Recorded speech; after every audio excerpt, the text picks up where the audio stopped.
Welcome to episode 12 of The Lockdown with Big Fiddy. We have today former NRL star, budding entrepreneur and sports podcaster and royalty, Mr. Denan Kemp. Mate, welcome to the show.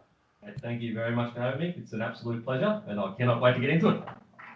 And mate, I just found out before, and I was really, I was surprised and excited to see that you get interviewed in your interview joint. So I feel blessed. Thank you very much, Mate. You're basically on the locker room, Russ. You're basically on the locker room.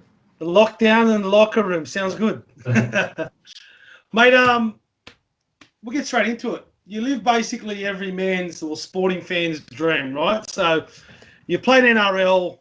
You got a bar, is that right? You got a bar and hotel, is a restaurant? It's like a bar / pub, but obviously it's shut down at the moment, so that sucks. But yeah, got a pub on the Gold Coast. I live in Sydney, but it's Southern Coast. The best fucking part is this beer right here. You brewed your own fucking beer, yeah, mate. I am a connoisseur of beer. Cheers. Cheers. Fuck, I need one. Good drop. Very, very, very good drop. I'm always hesitant when something new comes out. Yep. Dave Warner's got a nice one too. Just come out. Fucking Mount or St. Francis or some shit it's called. Yep. It's a good drop too, but this is really good, man. So well done. But again, it's every man's dream to have their own pub, have a drink, talk shit about sports all day long, and have a laugh. Mate, how'd you get into it? Oh man, so basically, the underlying factor to all of this is the internet, in the sense that the internet gives me the ability to do this kind of stuff. Otherwise, before the internet, there was always gatekeepers. So, for example, if someone at Fox Sports or Channel 9 didn't rate you or didn't think you were good, or you don't get the job, and so there was a gatekeeper to be able to create this kind of content. Whereas the beautiful thing about the internet is that anyone with a microphone, anyone willing to have a crack and put themselves out there, can at least release the content. And then it's about whoever's the best of the best will rise to the top, usually. Anyway, so yeah, basically I've always wanted to have my own show, but I didn't know what the point of difference would be. And my point of difference was basically I played NRL, I knew the boys, and it's kind of like yourself. Like I see that you're quite heavily involved in the boxing industry. Your point of difference is that you know a lot of the boys. Like you probably had them in sparring, or you know blokes who have sparred them, or you might have sparred them yourself. And so that's a point of difference that you can offer. That you're not just some blow-in calling them up, going, "Hey mate, come on my show." You earned their respect, you're mates them, or at least someone that knows them, knows you, and vouches for you. Says, "No mate, he's not a dickhead, he's a good bloke." And that was similar with me with footy. Like a lot of the boys, even if I hadn't met him before. People say, "Oh, he's a decent bloke," or "He's fucking this or that," and so that was my point of difference, bro. And so basically, for me to get the guts to put myself out there, and then eventually got the courage, and boom, did it. Took quite a while. I've been podcasting for about 5 years, bro. So a lot of people have seen, they see the last 12 months, and they're like, "Mate, like just out of nowhere," and rah rah. And don't get me wrong, like I'm completely appreciative of. Anyone saying congratulations, like I'm fucking so appreciative of that. But at the same time, I started 5 years ago. Like I was working in the mines and fucking covered in coal every day, like just shit kicking. It's been a very long journey to this point, 5-6 years. So it's taken time, but you're totally right. Every day I do absolutely wake up and say I'm living the dream, and there's no one that could ever try to dissuade me otherwise. Like I'm truly appreciative of the position I'm in right now. That's for sure. Well, yeah, it is very successful. I've done a lot of research. I like to actually. I enjoy the research side of things. Yep. You're the second person I've had on this show that I've never met. I had Moses Mboy on Monday, and I've met Moses. I was fucking blind drunk. I couldn't get 2 words out, so we don't really associate. But he's a good dude. But this is the second time I actually didn't know the person, so I enjoyed the research side of things, right? Yeah. It is very hard with you. I couldn't get no fucking dirt on you. I was ringing everyone, "Mate, give me some dirt," blah blah. Mate, no one has no dirt. I like to get a bit of dirt and tease you a bit. Mate, but what's the difficulties that come across when you first started? Obviously, when you started 5 years ago, it wasn't something that was done readily. These days, every spastic like myself on a microphone, the computer does it.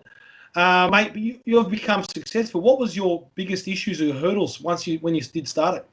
Oh, we're just basically earning an income from it, pretty much. That was our biggest hurdle. Was even to this day, I think the state is something like 90% of advertising dollars is still held up in old traditional media like TV, newspapers, everything like that.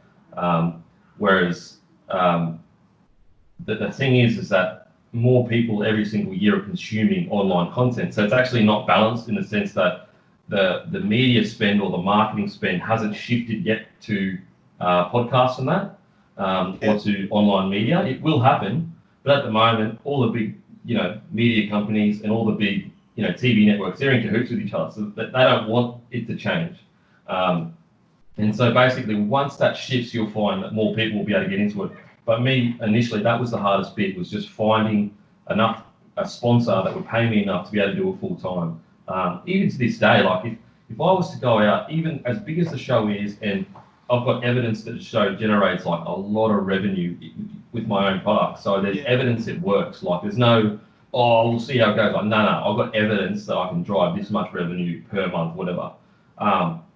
It would still be incredibly difficult. Disregard the COVID-19 and all that shit going on. Even if it was a great market and there was no recession, whatever, it would still be incredibly difficult to find a sponsor for a podcast. Yeah, it seems like it's not that I've been looking, mate.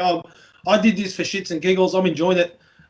You said it before, like through boxing, I've met all sorts. I've worked with, mate, rugby league. I was the boxing coach for the Roosters in 2013 when they won the grand final. I'm with Rugby Australia at the moment. I help the Aussie Sevens women's men's program.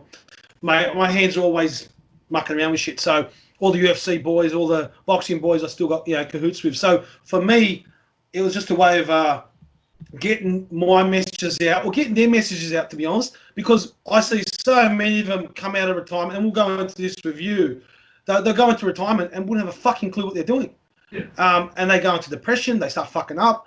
And these are some of my best mates now. So I thought if I can get the message out, at least, for me, it seems like I'm doing something, and I'm having a bit of fun at the same time. But yeah, I can't see anyone giving me money to do this. You never know, Russ. You never know. If they did, I'll get some hair implants. Firstly, go speak to Darren Lockie, his hair dude. He looks good. Mate, his fucking hair is back. It's back full. He's got a full head of hair now. Bloke. He looks good. Mate, my brother lives in. I'm a Turk, right? So my brother lives in Istanbul. Yep. He reckons there's a dead ringer that goes to Istanbul every 6 months. Yeah. Looks exactly like Darren Lockyer, so it's probably where he's getting that. That's the inside scoop, mate. That's the inside scoop. Put it on the show. Hey, you talked about COVID-19, right? I went into detail with this with Moses on Monday. I wanted a player's perspective, but I want someone out. You're an ex-player, but around the players, but obviously you have a different perspective because you're not getting paid to play, right? Yep. Worth putting on the 2020 season? Is it something that could be dangerous? I know we all want to see football. Players' welfare comes first, and you're talking about finely tuned machines, right? These guys are fucking. It's not 20 years ago or 10 years ago. These guys are. Everything's precise to the 1%, right? Yeah. They got their doctors, their physios, their nutritionists, their blah blah blah, all that shit they got, right? Is it smart saying Philander's coming out and going May 28, we're going back? Let's be honest, half of these fuckers won't even be trained properly. They'll be trained at 50%. I know them personally. I know how they are. If they're in an environment, they train hard. If they're not, do you think it's the smartest option going back early and letting these guys play? This could really fucking hurt some players. Yeah, mate, look, you're right. In a perfect world, as a lot of people don't understand, these guys are the elite of the elite. They're working in percentages that you wouldn't even fucking, like, if you were to go 30 minutes with them, you would think they were genuine robots. And that's the same with professional boxers. That's the same with any professional athlete. A lot of people don't actually understand how what high percentage they're working at and how easy it is to slip out of that just with even a week where you're not turning the body over and all of a sudden you drop that percentage. So I'm totally with you in the sense that, yes, it's fucked. Like, it's fucked and there's probably going to be some soft tissue injuries. But on the flip side of that, I think so many people's jobs depend on rugby league outside of the players, not just the players, but I'm talking about the average battler that's been a staffer for the last 20 years or whatever. I just think that this is, they're in a position where this is bigger than, the quality of football's not going to be there. There may be a few injuries here and there, but I just think it's too important for them to get back on the field to make sure that rugby league, the people that support it, the people that work in it can get a job again. I know for me personally, like, I'm with you, like, in a sense, like, from the perspective of, I don't want to get injured, I'd be thinking that as a player, because, when I used to play, I'd be like, I don't get injured. But then once it got to, I think initially, like the first week or two when it all was going down, my initial thoughts would be like, no, fuck that, we're not playing. But now that I've seen how bad the economy is getting, now that I've seen people lining up at Centrelink, I would feel like, you know what, it's my responsibility as a human being to get footy back going so that people can get jobs and money flowing back into the community. And if I get hurt, you know what, like, that's just, at least I know that I did the right thing by rugby league because it's done so much by me. So again, look, I'm hoping that no one does their fucking ACL. Obviously that's like, if that happens, that's devastating. But let's, if we look at it on the grand scheme of things, and this is like worst case scenario, let's say 2 players do their ACL, but 5,000 people get to pay their rent and don't lose their house. Is that a fair trade? Like, I know it's fucked for those 2 dudes that did their ACL, but think of all the families that, you know what I mean? So I don't know. It's a conundrum. It's an tough. understandable, and if they were doing their work outside of footy and not then it probably make a big difference as well. Yeah. You'll see who actually has been, hasn't been. But so the next question is, mate, I don't know how you get along with the NRL. I don't give a fuck because no one listens to me. But you got half of Australia listening to you. The next question is, do you think NRL's mismanaged funds that so these families and the supporters or part of not just your players but the staff had financial assistance in these kind of periods? No one expects this to happen. There's not a fucking chance. In January, February, we would have said, fuck off. We're not shutting down the country. Don't be off your head. This doesn't happen. It's a movie. It happened. Now, do you think the NRL, and they probably won't do this again if they have, but do you believe they've mismanaged their funds to a point where they can't look after their people, including not just players but their staff? No, I think that, put it this way, like, if there was a world war going on right now, footy still wouldn't be shut down. So, like, I think that we need to really put in perspective, like, this is such a unique, crazy situation where footy has been forced to be shut down. Like, I think, put it this way, like, from a footy's perspective, not from a human being and world perspective, but from a footy's perspective, they would almost rather there be a war in another country than, I'm talking purely business here, guys. This is just I'm not actually saying it, but what I'm saying is from a business perspective, you'd rather a war in another country than what's happened at the moment, which has wiped out the game. Obviously, from a human being and a person's perspective, you go, look, let's fucking shut the game down rather than a war. But what I am saying is that this is such a unique situation that it's forced the game into a scenario where they could never have predicted. Like, in any scenario, they would have been like, all right, at the moment we've got $70 million in the bank. Because reports vary that they had $70 to $120 million in the bank. So they would have sat there and gone, okay, let's say there is a massive recession like in 2008, and we lose $50 million in sponsorship, or we lose $100 million in sponsorship. They'd be like, look, we'll be sweet. We'll easily get through that. We've got the money in the bank. It's all good. I don't think in any scenario they would have been like, what if a virus hits and it's a contagious virus all the way from China, and it can literally be passed, via fucking just talking to someone. Yeah. You know what I mean? It's such a unique, rare situation that I think that, like, for example, footy could still go on right now. Like, footy could actually technically still be being played because no one's tested positive, but it's because of all the outside stuff outside of footy that they can't really control. So do I think that they can change things? Absolutely. Any big organisation or any person that thinks that they are working in excellence, if they can't look at a situation and say, these are the things we can do better, then you shouldn't be in the position you're in. So if the NRL walk away from this situation and go, nah, all good, all sweet, nothing's changing, blah, blah, blah, then yep, absolutely, totally agree with you. Mismanage, these aren't the people we need leading our game. But if they walk away and say, okay, we got through this, but we absolutely need to make sure next time, whether it be buying assets so that we can, get money lent to us on those assets like the AFL has done, But even the AFL, like, so people like looked at the AFL as like this golden child. The AFL, the players, they have to take a 50% pay cut no matter what for the rest of the season. And on top of that, the AFL is taking a $600 million loan. So, like, the only two real examples we have of two big sports here in the country to go by as to who did it right and who did it wrong, they're both essentially in the same boat.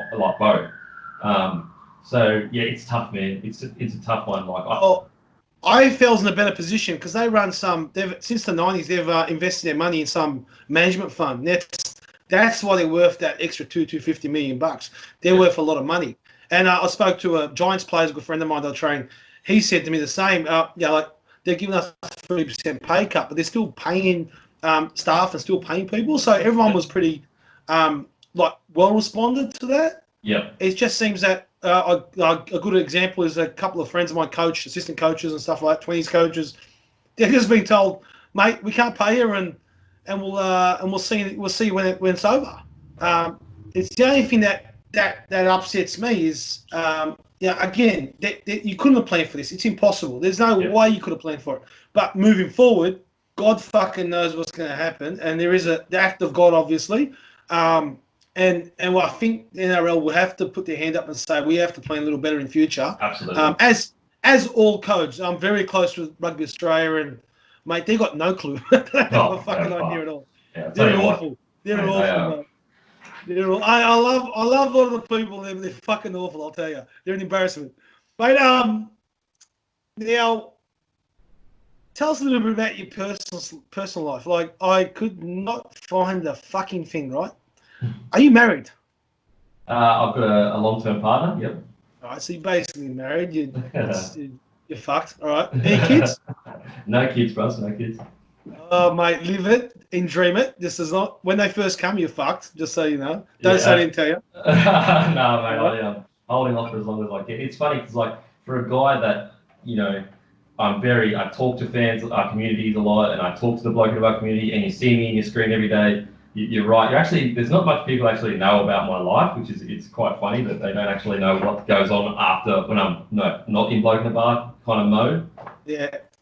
Well, I listened to a fair few of the podcasts and went over them, and so I hear from a couple of sources. I've got a couple of sources. I hear you have a brother. Is that correct? Yes, I have a brother. Yeah.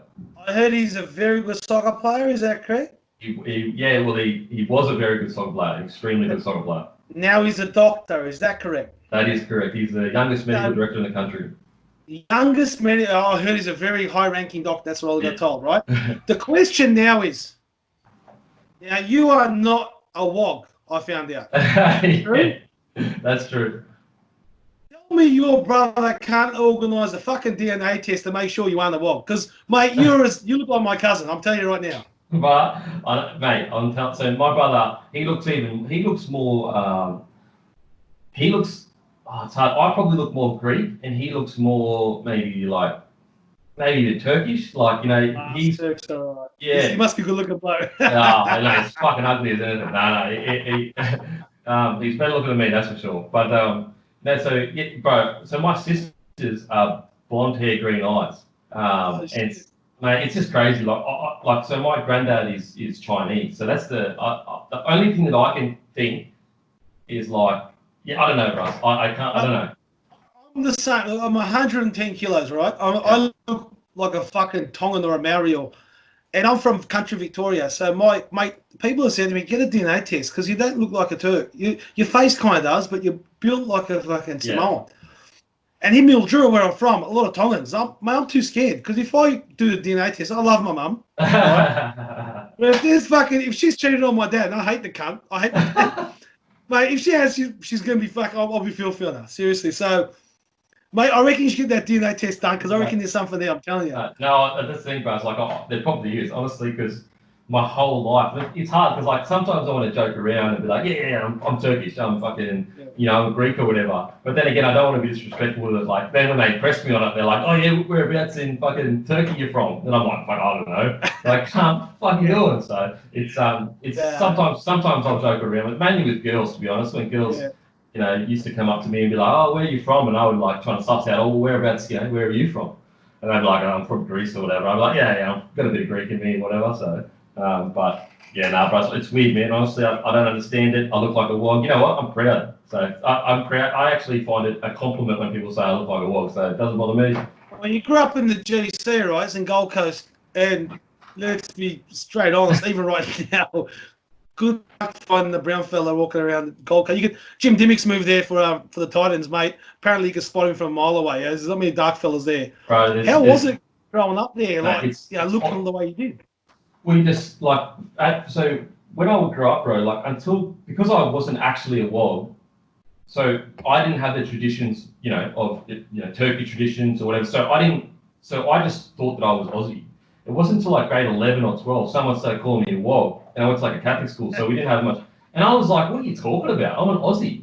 And so I didn't actually know that I looked like a wog until people started calling me wog as I was getting older. Yeah. And that's when I was like, "Oh shit, fuck, maybe I do look like." Because I'd go into gelato places, and there'd be an Italian gelato place, and they'd be like, "Oh, young Italian boy, come in." They give me like free ice creams and that, and I'll be like, "Well, I don't fucking go with it." Yeah, that's sweet. Like I'll get the free ice cream or whatever. So it was to be honest, on a serious note, it's still very strange for me because obviously I'm a very proud Australian, but when Aussies look at me, they see a wog. When wogs look at me, they see an Aussie because I don't have the same traditions as them. So it is a very weird position where you feel like you don't fully fit each crowd. I can't ever go, to a Turkish gathering and sit there and fully be embraced because I don't know the same things that you've been through. Like I don't know your history. I don't know where you got, everything that you've been through as people. I can't relate to that. And Aussies, even though I can relate to it because both my grandparents were in the war and everything like that,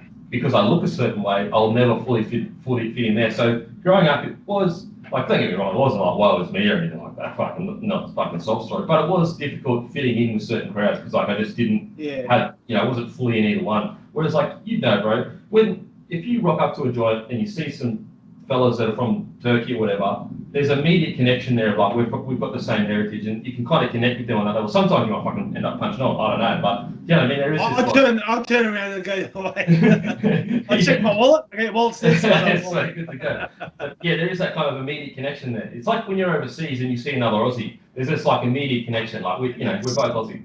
But that's just what we'll talk. I don't know I'm joking about this, but that we have an identity crisis too. So in Australia, we're not seen as Australians. Overseas, we're not I go to Turkey, I'm not seen as a Turk. It creates this identity crisis. You were obviously in that, growing up, especially later in life, and I heard you were a very good soccer player as well, where you were probably good enough to turn pro as a soccer player as well. Did that give you a bit of drive? 11 and 12 is very important. It's at 16, 17. It's either you make it or you break it at that age, very regularly. Did people giving you a bit of shit and giving you a bit of flack? Is that what made you a better athlete, or is that just something that you always had in you? Well, I was bullied heavily growing up, so it was weird because I wasn't bullied because I was the nerd. I was actually bullied because I was good at sport, and the main ringleader was really jealous of the fact that I was good at sport, and because I didn't fight, so I'd get bullied for a long period of time, and then as soon as I'd step to him and we'd scrap, the bullying would end. But I was always brought up don't fight, turn the other cheek, very, I was brought up with good ethics. And so I was bullied quite a lot through school, physically, emotionally, all that kind of stuff. But it definitely helped me later in life, especially in business. It's a very, running a business is a very lonely place. So if you can be comfortable being alone, it does actually, it's helped me. It's given me a lot of bitterness that I use for fuel, a lot of bitterness I use for fire. I mean, the best boxers in the world are usually guys that have come from, obviously I'm not comparing myself to the best boxers, but, when you go into a gym and you might have some guy and he's grown up in silk sheets and he's technically beautiful and he's unbelievable technical. And then you got this dog that grew up shit, had nothing, and he technically might not be the best, but he towers the technical guy up because he has that mumble in him. And I feel like it's similar in business, and again, I'm not at the end of the road in the sense where I can sit and be I made it. But so far, that bitterness and that bullying has given me the fire when it does get tough to just go, I've been here before, I've been in a situation where shit sucks, I'm unhappy, it's very lonely, but I just push through it. Whereas I feel like if you don't get bullied or you don't have some way to get that it's that fire instilled into you. You just can't get through those tough times. You just can't. Well, it ultimately help you. And mate, if you've got that guy's name and number, just send it to me. I'll go visit next time in Gold Coast. Mate, it was. You know what? I'm pretty scary sometimes. Ask our mate Dennis Kemp will tell you all about it. Dennis, shout out, mate. Thanks for your help. Den's giving me a bit of dirt on you. Don't worry, bro. So and I can't say it publicly, so don't worry. And look, yeah, again, you're transferred from soccer to rugby league. When did you do that transfer? When was that? When did you start concentrating on rugby league? So I was playing with the Queensland Raw reserve grade side, and I went away in year 12 with my school, just like a muck around footy game. Like, so there was a thing called confraternity, and there was like the A comp, and the A comp is for like the actual good sides, and there's a B comp, and that's basically just like, you know, your participation award pretty much. And we were in that, and for years the boys have been asking me to go away. And that's the ironic thing, is the bully, the guy that was the ringleader of all the other boys that bullied me, he was actually the one, because we'd grown up since like grade 1 together, he was the one that was like a massive Broncos fan. And he said to me, like, if you go away, I promise you, the Broncos will scout you. And I was like, mate, and he was actually the only one. So that's what I mean when I say the bullying came from jealousy, because he knew how good I was, but he hated it and loved it. You know, he wished, because he loved rugby league, he wished he had my skills. So sometimes it would get to him and it'd piss him off. And don't get me wrong, like, I'm not sitting here saying like I was this like innocent little victim. And I probably did shit that pissed him off. I was very cocky. I was very confident as a kid. But anyway, so yeah, he was the one that said if you go away, and I was like, you know what, whatever. I'll go away, get 2 weeks off school, or a week off school. Went away, and I got scouted by the Broncos. And basically, long story short, we went to them and said, look, I play soccer, I don't play rugby league, so we don't know what you want me to do. And the Broncos found out about that. They just basically said, we want you to come to our next camp immediately. Went to the camp, and they offered me a contract. Then I went back to Queensland Raw, Brisbane Raw, and just said, look, Broncos offered me a contract. What do you think I should do? And they said, look, you'll probably play A-League in like 2 to 3 years, because A-League was just coming in. Yeah. And then AFL found out about an athlete that could change sports, like it seemed to go right.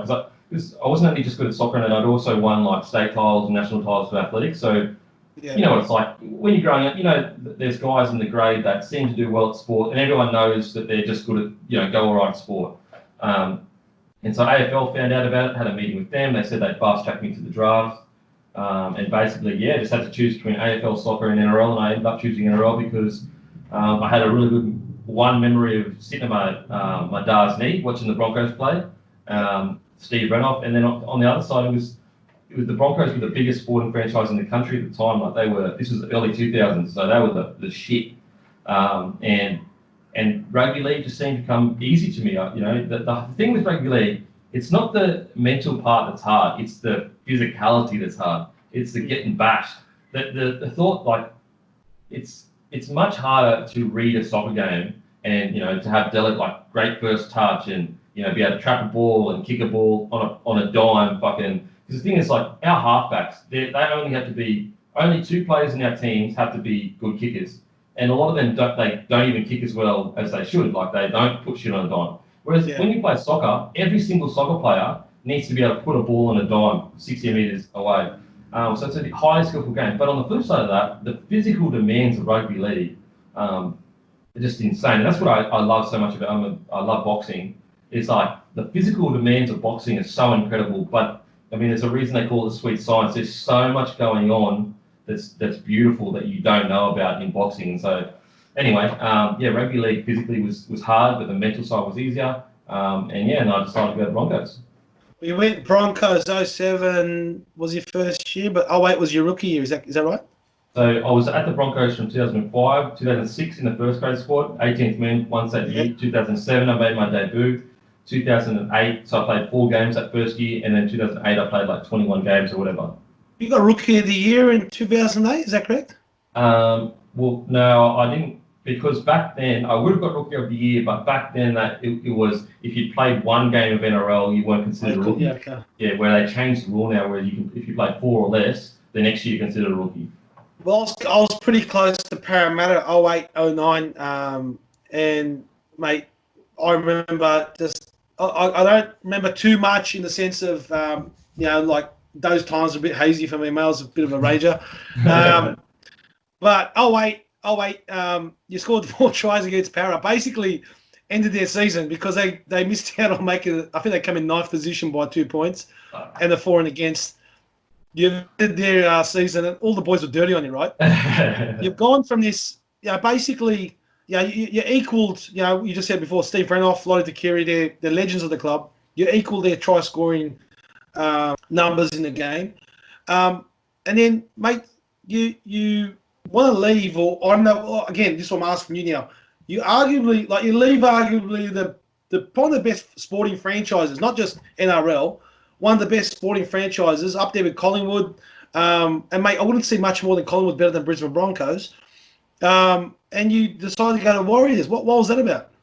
Well, basically, so I went to the Broncos and said, I want to resign, I want to stay. And I didn't care about the money. The money wasn't the issue. Like, I was like, I'll stay on fucking minimum I do. But they said to me that I'm 3rd string winger. So they said that I would be playing, essentially, if the wingers of the club were fit, I'd be playing reserve grade.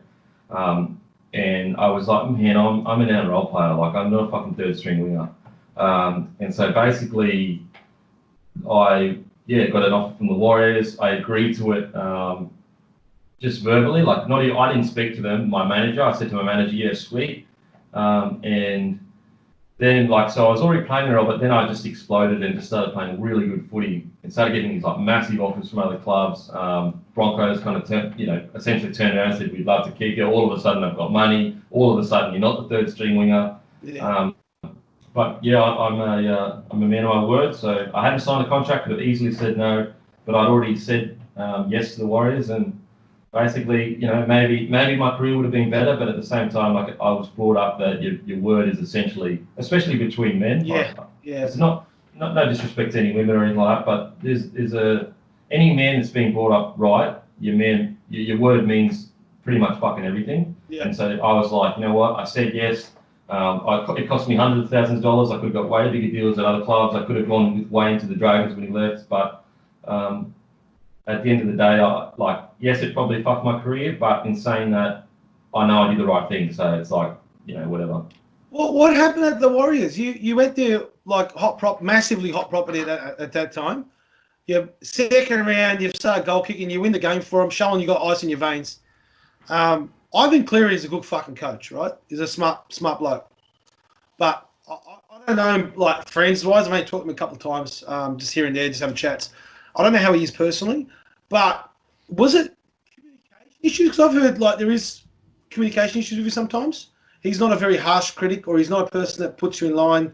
He kind of just lets it go sometimes where it becomes too bad. What was the reason that you got put on the sidelines at the Warriors? Because it was very surprising.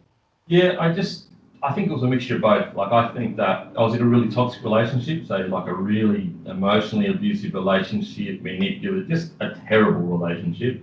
What was his name? Yeah. Mate, I wish it was a bloke. I could have fucking flogged him. But yeah, so basically, it was in a terrible relationship. So obviously, mentally off the field, I wasn't in a great space, and I had a partner that was essentially every day just into me, I want to move back home, and so just head noise constantly off the field. But then, so obviously, I'm definitely I take full responsibility. I could have pulled that in. You got to remember, I was a 21-year-old young man. Fuck me. At the time, you don't realise how young you are. You think you know what you're fucking doing, but when you're 21, you've got no idea what you're doing. And also, I didn't understand rugby league in the sense that I didn't understand that moving to New Zealand was a huge deal. I didn't know that the Warriors, renowned they didn't have this bad reputation then for players going over there and struggling. But if I had been in the rugby league system, I would have known, look, going to the Warriors is a huge risk for your career. You've got a lot of pressure on you. They expect their imports to go really well because they're called the New Zealand Warriors, not the Aussie Warriors. And so all of those things, I didn't realise it was too big of a decision for me to make at such a young age, in my opinion, especially when I could have stayed and fought. I should have said to myself, you know what, I'm good enough to fight my way into this Broncos side. I'm going to stay, but I didn't. And then on the flip side of that, the things that were out of my control is they had Manu Vatuvei on the other wing. So if you've got Manu Vatuvei, who's their strike winger, their finisher, everything like that, then there's no real point of having another strike winger on the other wing. You should get a hit-up merchant that is just going to do fucking 20 hit-ups a game, get bash coming out of your end, and just get your meters. Whereas you've got a guy at that's a small winger that isn't a hit-up merchant sitting on your wing that you're not giving any good ball to. It's never going to work. Like even if I went out there and played the best I could play, it's just never going to work. So basically, it was just a perfect storm for it not to work. You know, my attitude off the field was terrible. I didn't give it a fair crack, and also I just don't think I was suited for their team balance. Yeah, it's the unfortunate thing is everyone that goes there and then comes back says we weren't suited for their team balance. It must be a major cultural issue there. I know some of the boys, they're real good blokes, you know, like. But New Zealand's a very relaxed country. It's a beautiful fucking country. My wife's New Zealander. She's married. Yep. But, you know, like everyone seems to have the same issue. It's the team was a bit too relaxed, or we didn't have that fusion. It's a pity because, you know, you've gone from that massive high. You've come back to Australia. You had your second stint with the Broncos. You've gone over to St. George. You know, it didn't work out there. And you had a third stint at the Broncos. So, mate, basically 2012, you've just pulled the pin, right? What was the reason for pulling the pin? Like, considering the fire you had inside you as a younger age, and the success you had at a younger age, was it body? Was it niggles? Was it head? Like, we just over it? The competition, you know, the feeling. It's fucking hard work. It's hard work. Oh, absolutely. It was basically, I was over it. I was over getting paid fucking fuck all money for peanuts. And I had the added thing of like, it wasn't like I was 25 years old and hadn't cracked it yet. So it's not like I was still chasing that debut.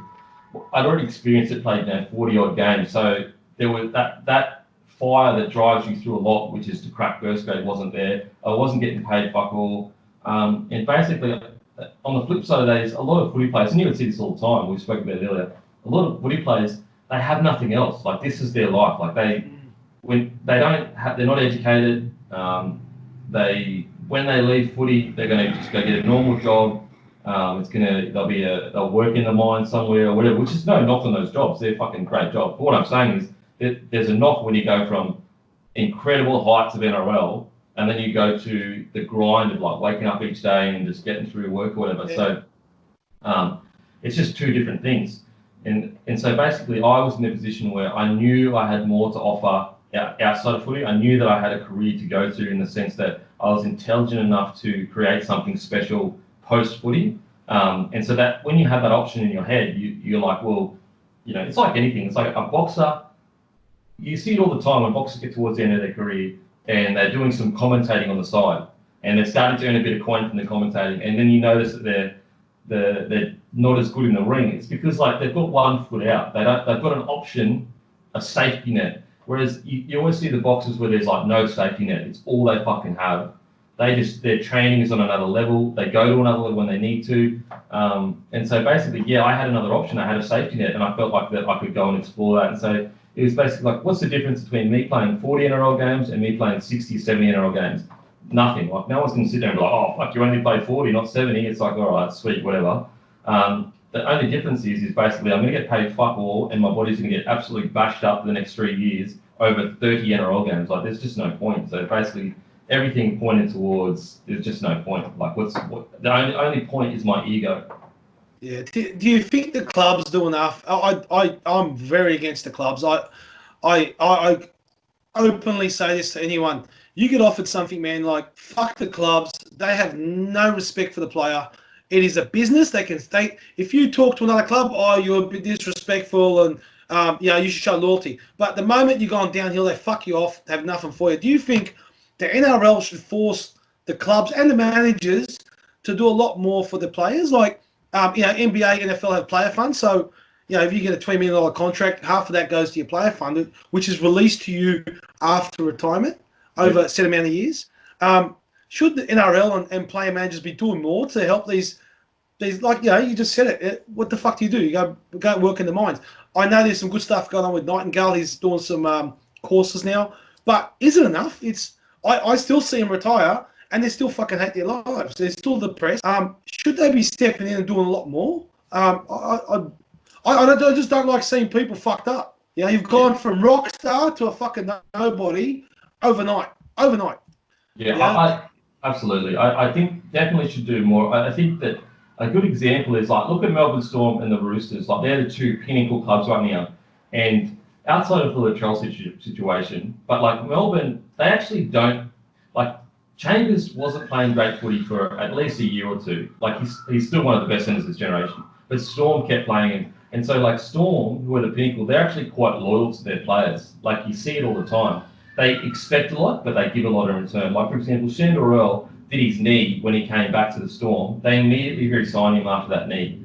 And so, like, the Roosters as well, like, they take care of their players. Look like Mitch Orbison, Friend, like, you know, all of these players that they take care of them. So the clubs that seem to treat it like a business, I don't think that is success going forward, because at the end of the day, yes, it is a business, but also your brothers are going to bleed for each other. If the club treats the players like that, they'll feel it on the field. Like, you'll feel there'll be gaps and cracks in the relationships all throughout the club if they treat their players like commodities. Should the clubs do more? There are some things in place, absolutely, but I would basically love to see something where, now I don't know if we have the funds for it. It's always about money and if we have enough money for it, but I would love to basically see something where every single player that retires goes into like a 12-month program where they continue to get paid X amount of dollars, like, over that 12 months.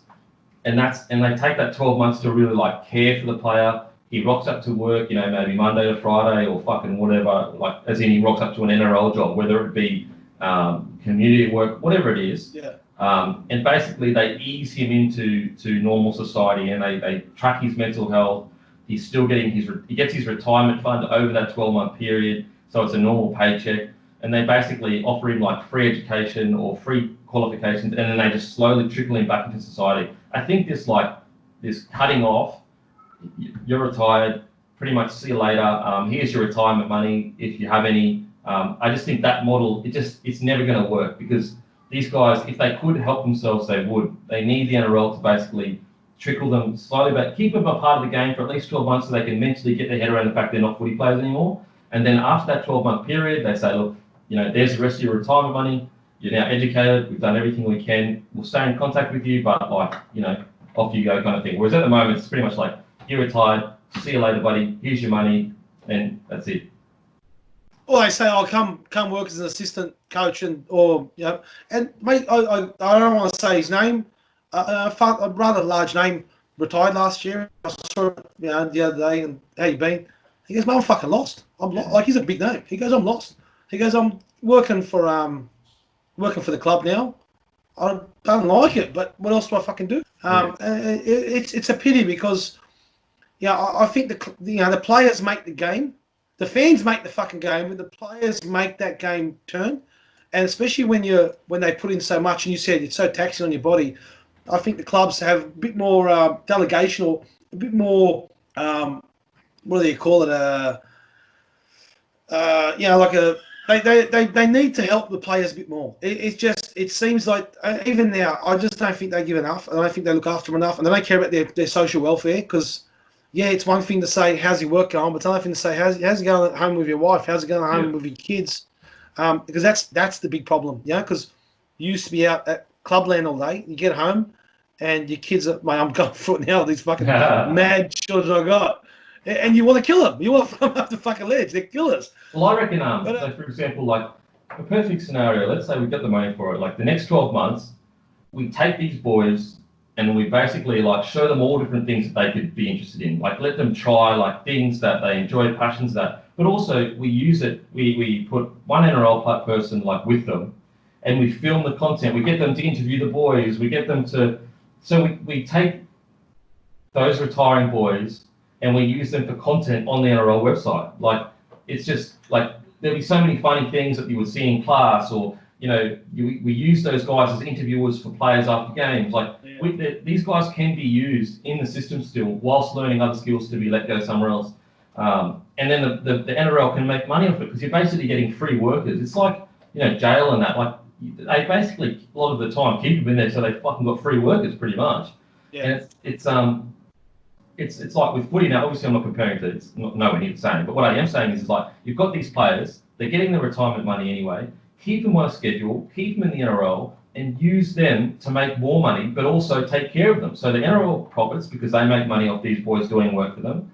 And these guys keep a routine, but they also get skilled up so they can go back into the workforce properly. Yeah, it's you just said it. Routine is probably the biggest issue because they're institutionalized from a young age, and that's all they fucking know. Yeah. And when you go to normal life, what do you do? It's different. But obviously something needs to be done. Mate, 2011. This is a fun one. All right, this is. I've been waiting for this one. You decided to give Union a crack. You mad fucker, right? And it was a half a game back then. 2011 wasn't bad. Now it's fucking awful, right? I love Union. I'm a level 3 Union coach. I fucking love this shit, right? I'm right into it, but it's fucking awful. You were in the Aussie 7 system under Michael O'Connor. Yeah. How many fucking conversations do you have with Michael O'Connor? Unless you give him 2 beers, mate, he gets nothing. He's fucking. Yeah, he's a great bloke, great fucking player, unbelievable knowledge. But if you want to have a bit of fun in the system, Michael O'Connor's not the one to put in there. How'd you enjoy your time in the Aussie Sevens? Yeah, mate. By that stage, I was dealing with so much mental shit off still. My mental health after because I'd been fucked around by the Broncos and clubs so much, a lot. By that stage, my mental health was so fucked, so fucked. I was depressed off the field, and just all your fucking cliche shit. You're all your cliche shit. And so I just didn't give it a good crack. I went there, wasn't interested, didn't want to be there, was there for the wrong. I didn't get paid a lot or anything like that. I just thought I wanted to try something new. I thought I wanted a new lease of life. I didn't want to play against any other team. I didn't want to play against the Broncos. Just dumb loyalty shit. Being loyal to a club that's not loyal to me. It's bizarre. But anyway, by that stage, man, my mental health was fucked. I was just off the rails, completely fucked. So yeah, it was shit because I was shit, pretty much. Did you go to London? Did you ever play on the IRB series? No, I didn't. That's the thing. I was only there for 3 or 4 months, and they knew it. I knew it. I was just so unhappy. It was just my mental health was completely fucking gone. I was in no headspace to be doing. I should never even go to the Dragons next year because my mental health was so fucked. But that's what you do, bro. You think you've still got to keep going because you're a footy player, and that's what you do. Well, there wasn't anyone that identified it, any close friends, any system. Look, knows gone through it at some point in their lives. Yeah. It's fucking dark. It's not. But yeah, myself, I hid it well. I hid it really well. No one would even fucking know. I trained every day and I fucking did everything the same. But mate, I'd go home at nights and I'd sit in a dark room and go, "Fuck, my life's fucked." Yep. How did you climb out of it? 2012, you retired. How'd you climb out of it? Mate, I just fucking eventually I just kept working, kept sticking. You just hang in there pretty much. Stick to the process. Well, you just hang in there. I don't know. I was just depressed for years, and you just hang in there. You just got to do what you got to do. I'm don't get me wrong. I think it's great, a lot of these initiatives of talk about your feelings and that. But I'm from the old school where, and I guess people are different now, whatever. But I'm opposite. I just think that fucking just get the job done. Just fucking get up and get the job done. As soon as you start feeling sorry for yourself, you just become a victim then. And so basically, my process was you've got a duty to do as a man, and that's fucking have a job and earn a wage and just do that. And I hated it. I hated every single day of it, but it led me to where I am now, And so now I went through that hard time and hated going to work, but now I know how unhappy I can be, and I know how happy I can be. And so I know I never want to go back to that. So I learned so much. I learned about sometimes you've got to do shit you don't want to do to get to places you want to be at. And I think that in this generation, don't get me wrong, I'm not discounting, people having their issues, but I think some people think that life is all about, you're never supposed to feel bad. You're never supposed to be sad. You're never supposed to be depressed. You're never supposed to hate going to work for a few months. They just want to float in this comfort zone of a bubble. Yeah. But anything great, even Steve Jobs and that, he was fucking like this. He was like this, man, the massive downs, massive highs, and so for me, I just I learned that you just gotta stick through shit, and then eventually you'll come out the other end. The best piece of advice I've ever given to me was last year, and it got me out of it in that sense. Again, I don't tell people my dramas. Mate, everyone goes through it. I believe the same as you. It's look, people, go if you need to speak to someone, speak to them. That's fine. I'm always there for anyone. Believe me, I'm always. But I like to get out of things myself. But they said he said to me, the old fella said to me, mate, there's no rainbows without rain. So you want to get to those days, you got to go for the fucking hard stuff. And mate, my life's starting to slowly get back to normal again. Yeah. It's good. So, mate, it's good to hear that you like that because that's the same mentality I am. Yeah, I just think it's more practical, bro. Like, I just think, like, telling the kid that, oh, yeah, okay, yeah, you're a bit down and you're never supposed to feel that. You're never supposed to feel that. If you ever feel that, like, stop what you're doing and take care of yourself. And right, it's like, well, fuck, you're never going to get anything great done. Like, how can you achieve anything great without fucking just, again, I think we're a bit old school and that's not the PC thing to say, but that's just the way I was brought up, bro. You just fucking rip through it. Life is a cunt. There's another word for it. And they have to learn how to deal with that. Yeah. My own kids, 5-year-old. Oh, Dad, I don't like doing block. I don't give a fuck. You didn't 10 of them learn. And if you have to do it one by one or every 10 seconds, learn. Because that's life. You got to just get through it. So, mate, perfect what you said. And that's hopefully you instill that kind of mentality to the hordes of people that listen to you, right? So, good that you think like that. But I got some viewer questions. Yep. You've responded to one of them. Mate, this is from our friend Danny Green in WA. Yep. Mate. He doesn't drink anymore, all right, but I'm trying to get him off that bandwagon. He goes, do you stock emu export at your bloke in the bar? Nah, we don't. We don't stock emu export. But I tell you what, because Danny Green has fucking the great Danny Green. Any Aussie that doesn't enjoy a bit of Danny Green, I'm off you. I mean, what he did for Aussie boxing, just crazy. If you enjoy boxing, like, put it this way, think of boxing in Australia without Danny Green in it, how different the landscape would be right now. It'll be very boring. He's a funny bloke. Very funny bloke. Mate, I'll bring him to the next promo night, mate. He loves to have a laugh. Yeah, mate. I'm a huge fan of Danny Green. What him and Chop did for boxing, in the sense, like, got eyes on them and stuff. Huge fan. So I tell you what, next when it opens, I'm going to make sure there's a case there for it, just in case he maybe mosey on down to the Gold Coast. Got to have the beer that the big dog wants. He loves the Goldie. He loves it. Daniel Rosetsky, he's asked, did the Warriors curse strike you? And what happened to what happened really when you're there? So we've already discussed this, but do you believe that the Warriors curse is part of the reason why you went so bad there, or is just you've taken ownership of it, which is great?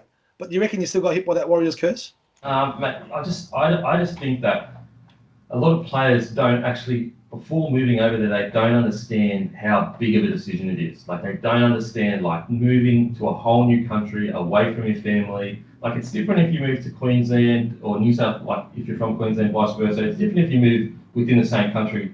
But moving to a whole new country without your family support, you've either got to be single or have a very strong relationship with your partner. I mean, moving your kids as well.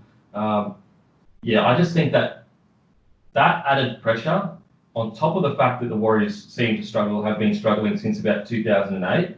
I mean, they made the grand final in 2011. So let's say they've been struggling since 2011. If you add those two things together, it's just very hard for someone to go there and succeed, because they're a club that's struggling at the moment. And on top of that, you're in a whole new country. So it's hard enough being at a club that's struggling in Australia. Like, it's hard enough playing footy when you haven't won 3 games on the trot and you rock up to training, everyone's depressed, everyone doesn't want to be there. Now, just imagine doing that in a whole new country where you don't have your family and friends to lean on when things get tough. And then on top of that, you've got a partner that doesn't have her family and friends. So not only are you managing yourself, you're managing her because she's upset. And then you've got kids that don't have their grandparents. And so I just think people don't understand how big of a move it is. That's probably the right attribution for that curse, then. It's probably right. That's what mainly probably fucks people up when they go over there. It is.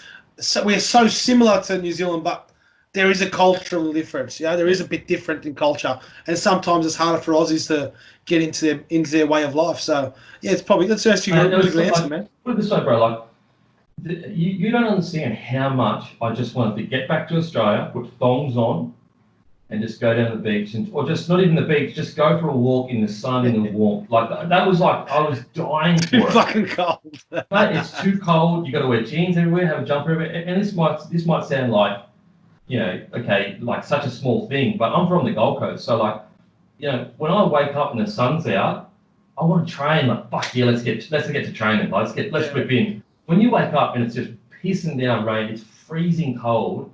You don't have that same kind of energy. And so, like, again, it's a small thing, and I know people make way bigger sacrifices, but all those little things, like, they add up, man. They add up to eventually where you're point where you're just not happy. Well, mate, there's two more questions. This one's from Elias Nasser. Do you know Elias Nasser? He's the owner of Painaway Sports. Oh, yeah, absolutely. Okay. Painaway. He's a massive fan of yours. Best show ever, he reckons. He asked you, what was your fastest time over the 100? And were you the quickest at the Broncos when you were there? So I was the quickest at the Broncos. My fastest time at 100 was 10.7 in grade 11. And after that, I didn't really run 100 meters. But yeah, at the Broncos, we did like sprints and time trials and shit like that. And I was the fastest at the Broncos. I was actually the fastest and the fittest. Oh, there you go. Mate, last question. This is a very serious one. This is from Denan Kemp. Here we go. He's curious to see if he's getting a pay rise soon. Mate, I was literally about but to... you're lucky I haven't sacked him. Like, how the fuck did you find Denan Kemp? Oh, mate. Love Den. He's that annoying little brother to everyone, right? How the fuck did you find him? Mate, I tell you what is a story about him. So I met him years and years ago, and he, with the beer thing, he just, over like a long period of time, he would just send me things that would help me with the bar and the beer, in the sense of like, here's some connections here, here's some connections here, and I just said, mate, if I ever get a gig, I'll give you a job. If I ever get a job open up, and it was just years and years of him giving me things he didn't need to give me, and I was like, fucking hope you get rewarded for that. Like, fuck, good on you. Like, he was going out of his way to help me when he didn't need to. We didn't know each other, and so now he's got a job, but he's fucking this close to losing it after asking such a shit question. He's a good man. No, mate, he's an annoying little prick, but he's a good man. Mate, that's what you want in a salesman. You want a salesman just to be constant. He doesn't stop, mate. You just want to kick him sometimes. He's so short. You kick him in the head so easy. It's not hard. Mate, we've got the 1 minute wonder to finish off the show, right? This is a couple of questions. Need a fast answer. Just give us your first thing that comes to your mind. The best player you've ever played alongside. Lockyer. Sorry, who was that? Lockyer. Lockyer, yeah, great fucking player. Best player you've played against. Fuck me. Thurston. Fuck, he's great. Toughest player you've played with or against? Either Nick Kenny or Josh Miller. Nick Kenny, Josh Miller. The grubbiest player you've played against. Who's the biggest grub? Biggest grub. I mean, I played against Mick Ennis, but he's grub in like the verbal spray. I played with Mick Ennis as well. I'll just say Mick Ennis, yeah. Okay.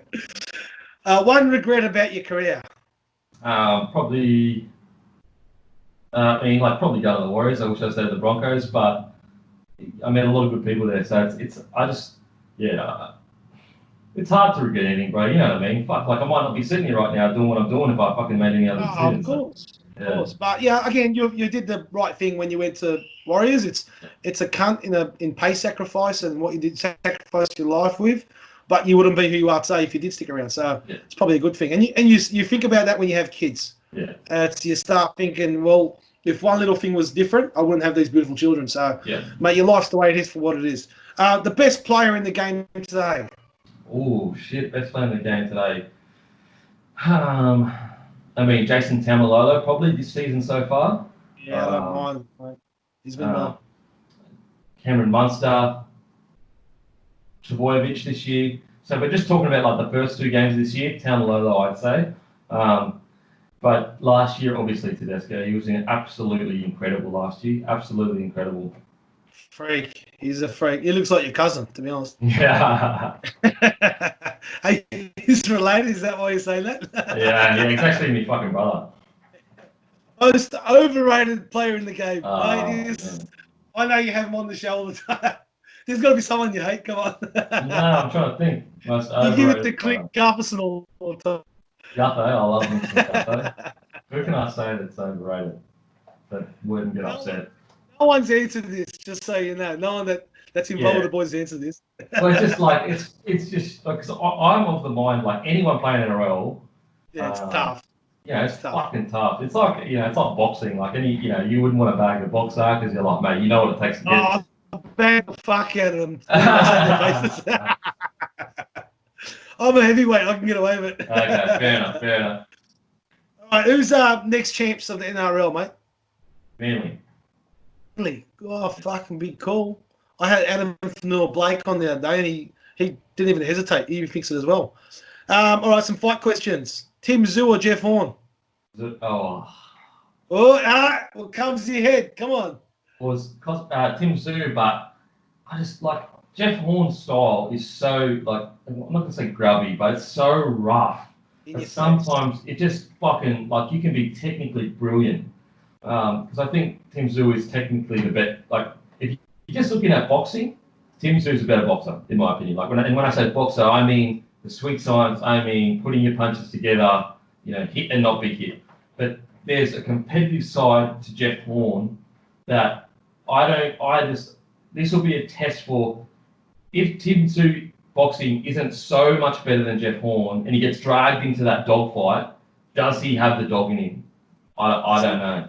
That's the question on everyone's lips, to be honest with you. And mate, I sat ringside. I basically got fucking blood all over me when Jeff fought Manny, and I wasn't a big fan of Jeff's. And mate, to watch him sit down that ninth round and did not know where he was. My wife was crying, saying, "Fucking stop the fight." We were like right behind the commentators. We were right there. And for him to come out and finish off the way he fucking did, because I could hear the referee saying to him, "Mate, well, I'm calling the fight." He's like, "No, I'm going to keep going." I can hear the referee saying that. I can't fucking call it. But in saying this, I think Tim Zoo's just got that little bit of that. Boxing's a game of when you're up, and when you're down. That feels like he's over it, mate. So it's going to be interesting. Khabib or Ferguson when it finally fucking happens. Oh, fuck me. You know what? I think initially I was like, for quite a while I've been saying Tony's going to give him a lot of troubles. But I looked at I rewatched Kevin Lee versus Tony Ferguson. And then there was another fighter that fought Tony Ferguson that was a good wrestler. And I've got to say, like, initially I was like, Tony's going to give him problems. I think it's going to be a domination from Khabib. I think Khabib is actually a terrible matchup for Tony. I think you're actually probably your Justin Gaethje is actually potentially a harder matchup for Khabib due to the fact that he has a wrestling pedigree, but it's a different kind of wrestling. I honestly think a fully fit Conor McGregor is actually the perfect matchup for Khabib because he has that light switch, knockout power. I think that first fight, Conor McGregor actually had a fractured foot in that first fight, and you could tell he was so flat-footed. I think Conor wins the rematch. I just think he'd be fully fit.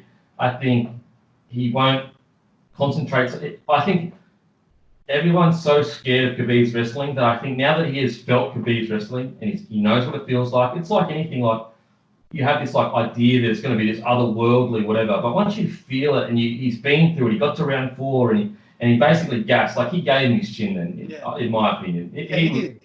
He gave up. He gave up.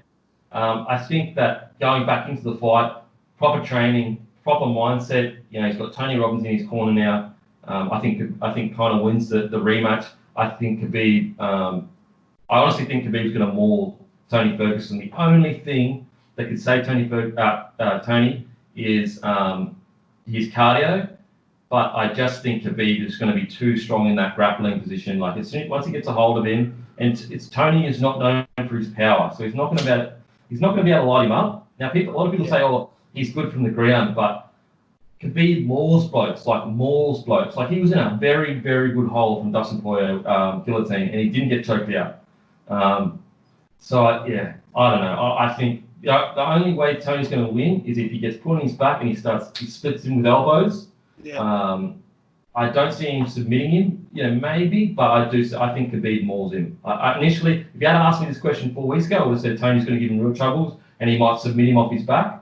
But the way Kevin Lee dominated him in that first round or two, wrestling-wise, I think that's going to give him real problems. He's not just a wrestler. He dominates the lower part of your body, so it nullifies that top half where Ferguson's so good at using his elbows and everything else.